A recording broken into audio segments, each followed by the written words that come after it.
we get treated with the red carpet, meaning we get treated right. We get treated like kings behind them jails. You know what I'm saying? In them penitentiaries and the mediums, we get treated like kings. The rats, they get treated like the worst. You know what I mean? So it was an experience all the way around. It was an experience all the way around. We got to sit in a Fed case. I don't know if you're too aware of AR situation. Yeah.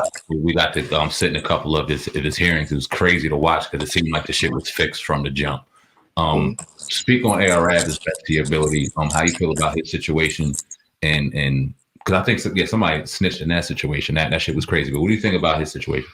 Me, man, you know, I'm a different type of caliber dude, man. I never really speak on anybody else's situations. You know, I think in this rap industry, that's why a lot of people, you know, fall out or get caught up in shit. You know, I'm qualified to speak on a lot of different things. You know what I mean? But I'm the type of person that if a situation doesn't involve me, I don't speak on it. If it don't involve my team, I don't speak on it. You know what I'm saying? Because, you know, at the end of the day, what people fail to realize about stuff like that, like them situations be like open situations, them people ain't playing. You know what I mean? So when these people gotta be careful about when they exposing this and exposing that, because these guys be confidential informants and stuff. And I'm not saying AR Abbers. What I'm saying is people in general on these different cases be confidential informants. So when you posting these people paperwork or you blasting them or whatever you're doing, you got to be mindful of what you're doing because they can put you in jail for that as well.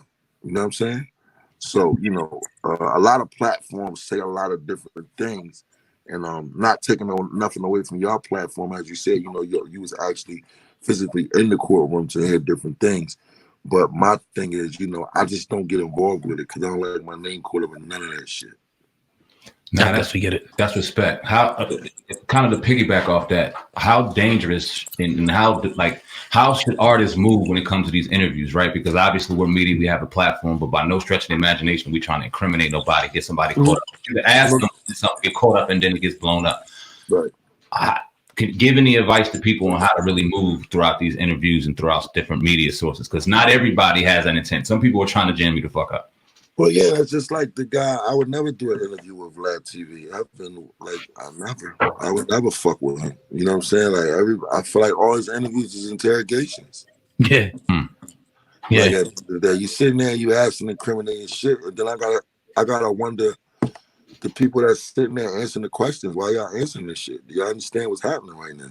Because at the end of the day, the only thing we should be talking about mainly is music. You know what I'm saying? Like music. Like we shouldn't be talking about anything that's happened on the block or currently active on the block. If I'm at that point, if I'm active or currently on the block, which I'm no longer active and haven't been active for a decade or so. You know what I'm saying? So that shouldn't be a topic of discussion at all. You know what I'm saying? Like these tapes, they get rewinded, they get replayed, they get, you know what I'm saying? So it's, now, can they use it? At the end of the day, you know, you can say they can't, but once it's played, you kind of already got your perception. It's like a person walking in a room. The first time they walk in a room and they walk a certain way, you feel like, oh, this guy think you're a tough guy. You already got your perception of him. You know what I mean? So what's next in music, man? You put out the EP the other day. Is there anything to look forward to after that? You got bigger plans, man. Could you kind of get into that? Yeah, man, I got a lot going on, man. Like I said, the EP's out. It's on all platforms now, like everywhere. You get it everywhere. I'm doing volume 2. I'm gonna drop volume 2 in like 4 weeks. I got some videos coming for that EP that's out now and the new EP that's on the way. I'm actually doing a film too. I'm doing a movie. I can't get into the name and none of that, but I'm doing a movie, so you can look out for that. And, you know, we just gonna keep hitting them, man, and try to figure out how we gonna move around through this pandemic and figure that out. Because, you know, we were just on the road running around. So, you know, it's kind of crazy right now. So hopefully they loosen up and we get back to doing what we do. Yeah. I want to ask you about your music and how would you say your message has changed since going through your experience now and coming out, and now, you know, especially the violence in Philly and all the major cities. How would you say your music has changed from the early days till now? I think it's changed because I got a little bit more wittier with it. I got more. I try to give out more understanding in the message that I'm trying to get across. opposed to just letting people just feel like I'm just saying anything. You know what I'm saying? I feel like it got to be a cause and effect when you talking.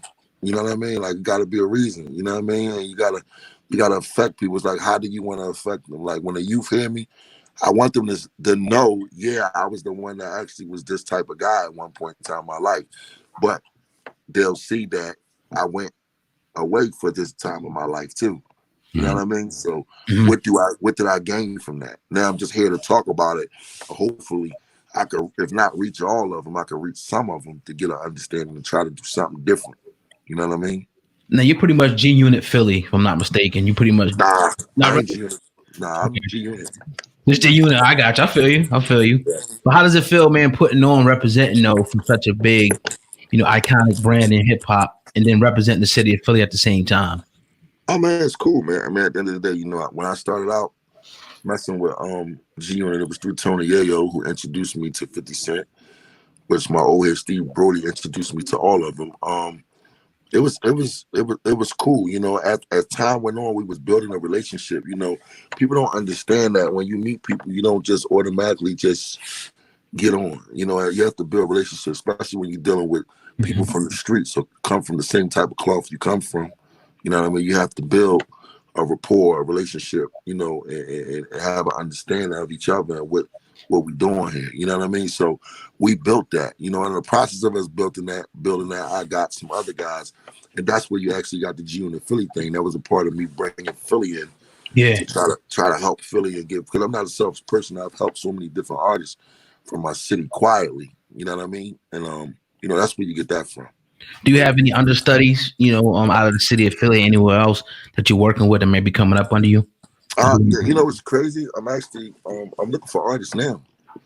Okay. But I need the right one, man. I need somebody that really want to work, that's self-sufficient, that's not looking for somebody to carry them or baby them, and you know what I mean? Really get down and get busy. Are you looking through Philly, or you kind of just letting the search go? Nah, I don't have to just be Philly. You know what I'm saying? Okay. At the end of the day, it's all over. It's whoever got it. You know what I mean? And meshing with what I'm trying to do. Yeah, we can make it work. Yeah. Your album, Motivation, is that released under your independent label or G Unit? No, it's released under my independent label. Dope. And the reason why, because at the end of the day, like I said, you have to look at where we at now. You know what I mean? You have to look at in terms of when do you start building for you. Word. You understand what I'm saying? It still has all of the components that G Unit will have. You know what I mean? It's no different. It's just something that is put out through me, starting my own company, my own everything. You know what I'm saying? That's what it's about. That's what it's about. It's called Freelane Entertainment. You know what I mean? Like we going up over here.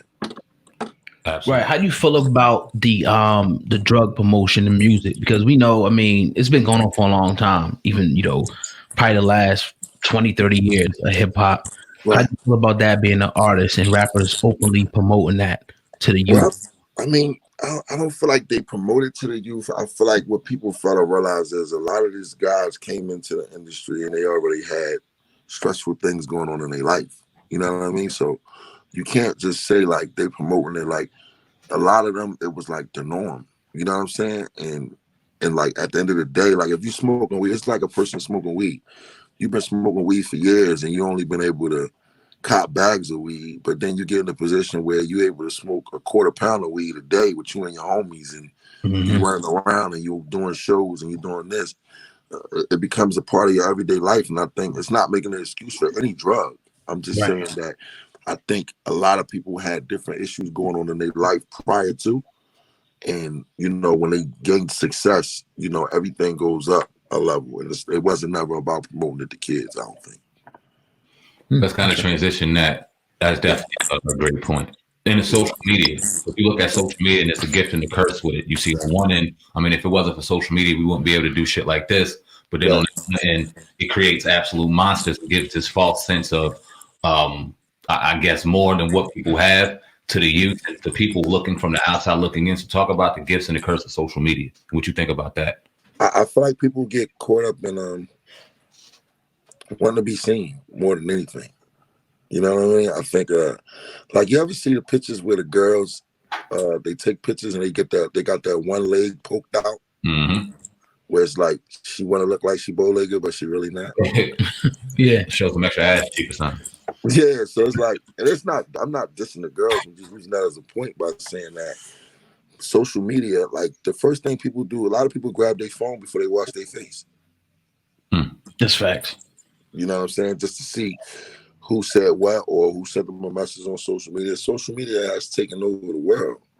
You know what I mean? And it's just like, it can be a gift and a curse, because they could love you one day, they could hate you tomorrow, or they could love you 1 minute and hate you 2 seconds later, depending on what you post or what somebody posts about you and how you respond to it and react to it. You know what I mean?